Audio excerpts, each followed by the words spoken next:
first It half. wasn't just me. So I just kept trying and trying, and finally it popped in. So yeah, They even mock God and say, hurry up and do something. We want to see what you can do. Let the Holy One of Israel carry out his plan, for we want to know what it is.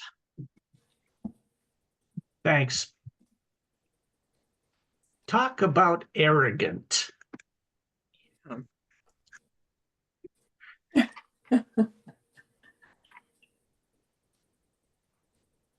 Isaiah is talking about this time where there is going to be calamity. And the people do not care. In fact, they mock God, more or less just saying, come on, bring it on. Let's see what you can do.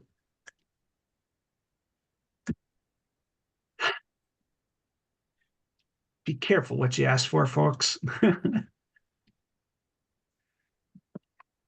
You ever see the movie Forrest Gump? There's that scene when they're on the boat and the hurricane's coming through, and Captain Dan has kind of lashed himself on and basically he's angry at God. And he's just saying, is that all you got? Come on, bring it. It's you and me, bring it. That's what the people here are doing. That's the attitude. You don't care about your fellow man. You don't care about anybody but yourself. All you want to do is eat, drink, and be merry, because tomorrow you may die. You know, that whole Epicurean philosophy. Well, it's going to happen. But in the process, they're even mocking God, saying, okay, we're here. Let's see what you can do. Bring it. Bring it. And these are his people. These are the people. This is his vineyard. His own people have rejected him to this point.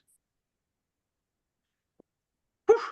Who would like to read verse 20 through, let's go 25, please.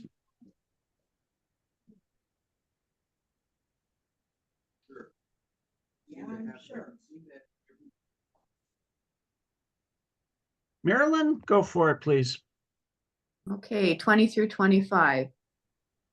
Woe to those who call evil good and good evil, who substitute darkness for light and light for darkness, who substitute bitter for sweet and sweet for bitter. Woe to those who are wise in their own eyes and clever in their own sight. Woe to those who are heroes in drinking wine and valiant men in mixing strong drink, who justify the wicked for a bribe and take away the rights of the ones who are in the right. Therefore, as a tongue of fire consumes stubble and dry grass collapses into the flame, so their root will become like rot and their blossom blow away as dust. For they have rejected the law of the Lord of hosts and despised the word of the Holy One of Israel. On this account, the anger of the Lord has burned against his people, and he has stretched out his hand against them and struck them down. And the mountains quaked, and their corpses lay like refuse in the middle of the streets. For all this, his anger is not spent, but his hand is still stretched out. Thank you. The layers to this are fascinating. He's going to bring judgment on the people. And he uses this idea of a quenching fire. And when all of that is said and done, he's not done. He's going to judge the land and the people. And then after that, he's going to reach out and use other nations then to come in. It's like this double whammy. It would be like we go through the Dust Bowl and depression and all of that takes place. And then the Russians invade us or something like that and carry us off into captivity. It goes from bad to worse. Why would God do that?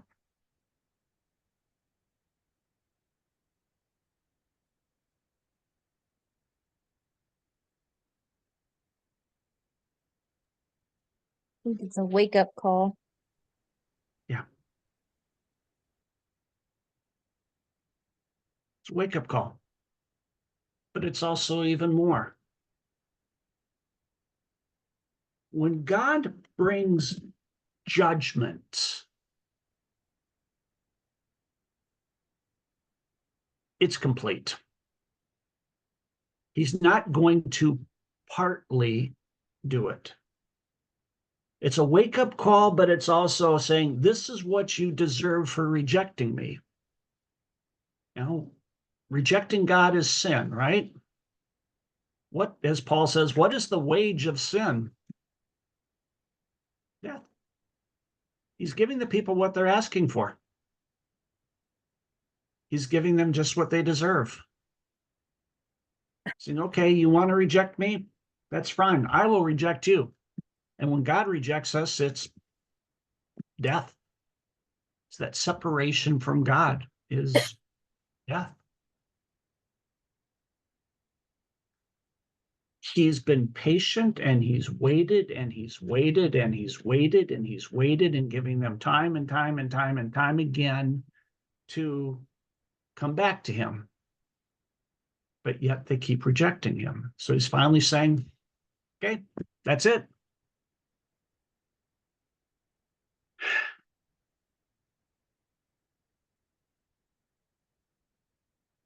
That's tough.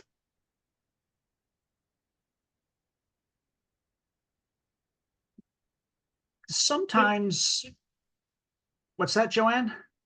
It seems like a human emotion. We all try, if your kids and you're just giving up on them. I mean, that's what it sounds like. And avenge. You don't want to avenge things. We're taught not to avenge, to forgive. And I know he's forgiven many times, but I don't like this. I don't like that he chooses to do all that. Yeah. This is a tough one.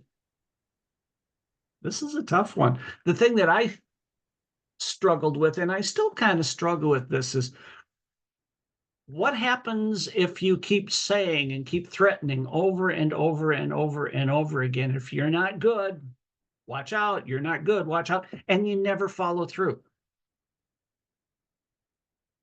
Pretty soon you get that attitude of, well, they're just all a bunch of hot air. They're never going to follow through. But that's what happens when we start looking at God with our own human eyes.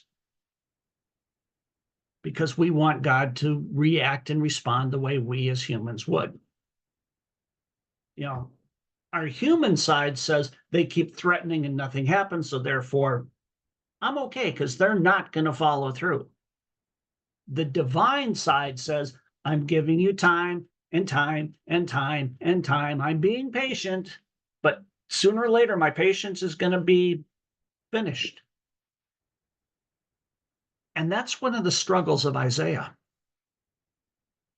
is we tend to look at it, as Joanne says, from our human perspective. And when we do that, it doesn't make sense.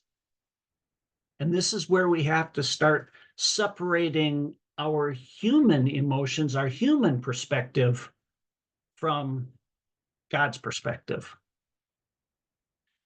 That's not always easy to do, is it? Because sadly, this is all we have. It's our own human perspective is really all we have to judge things by and go by. But that's why Isaiah is so rich as well. Because through this narrative, we start to see things through God's eyes. We start to see the world through his eyes. We start to see his will for us through his eyes, not ours. And sometimes that looks pretty ugly. So who would like to read 26 through 30 for me, please?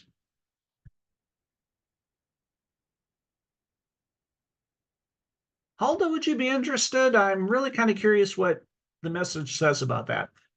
Sure. He raises a flag, signaling a distant nation, whistles for people at the ends of the earth, and here they come, on the run. None drag their feet, no one stumbles, no one sleeps or dawdles. Shirts are on and pants buckled. Every boot is spit polished and tied. Their arrows are sharp, bows strung. The hooves of their horses shod, chariot wheels greased.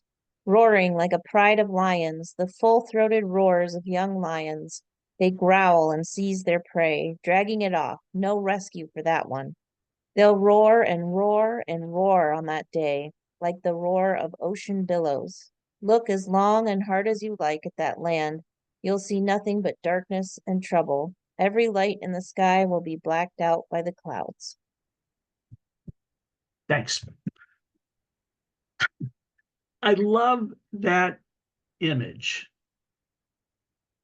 He's already talked about the judgment that's going to happen from within, what he's going to bring.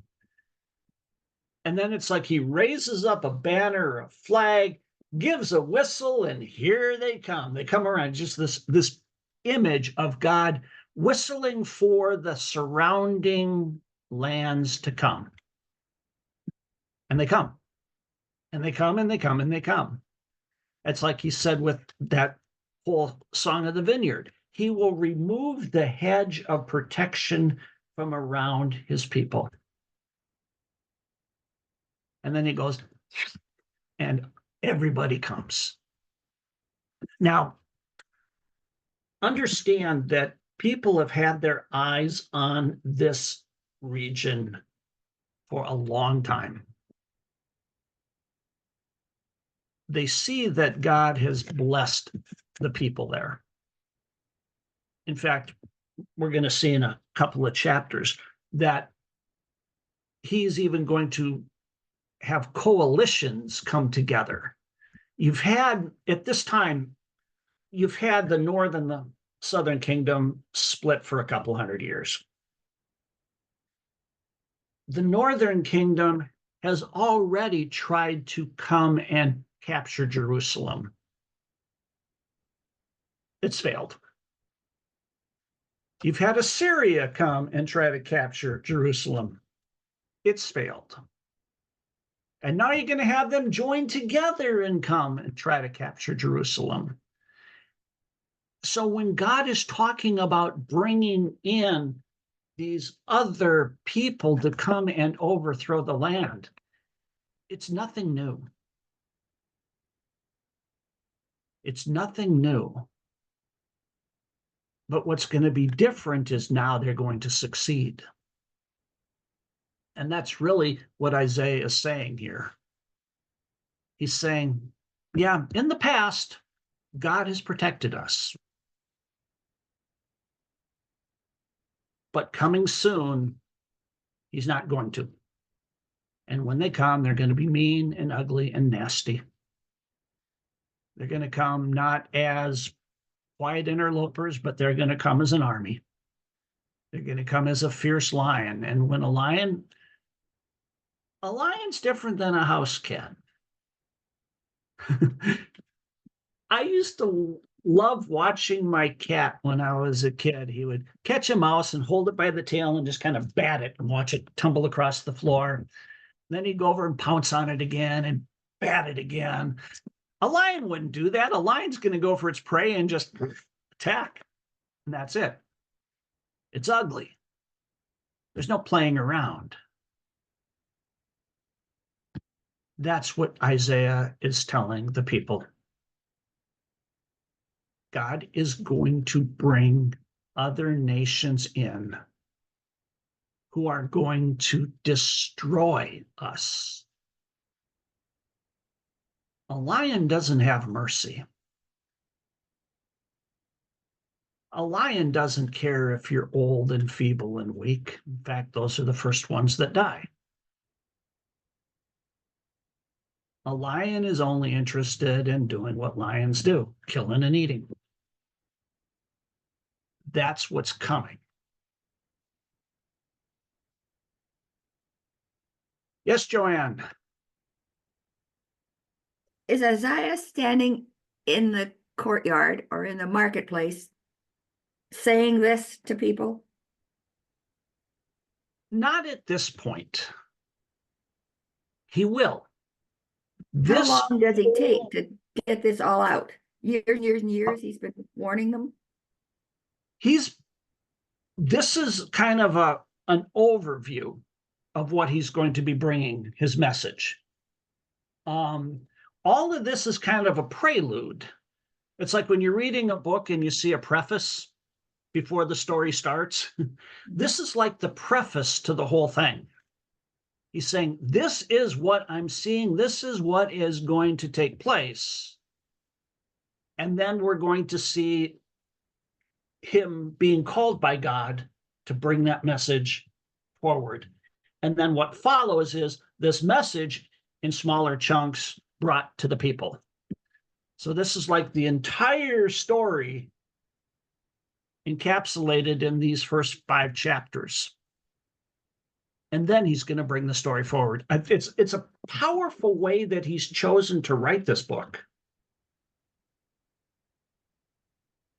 But it serves a purpose. It gets people's attention. It's like a giant preview to a movie that pretty much tells the story of the movie. And then you have to sit through the movie. So as of now, the story is really going to begin. As of now, he's going to be bringing it forward. Right now, this is what God is speaking to Isaiah. He's filling him with all of this vision and wisdom and knowledge of what's to come. And then he's going to turn him loose and say, go. That makes sense? Yeah. Yeah. It's like sending somebody to school for 8-10 years and then turning them loose in an operating room and saying, now you're a surgeon. You know, you have to have the background. You have to have all of that together before you go forward. And this is Isaiah's education part, where he's getting all of this visual and verbal download from God. And now he's going to turn and bring that message. And we'll pick that up next week. Any other questions, comments? Thanks for bearing with us through the getting booted part.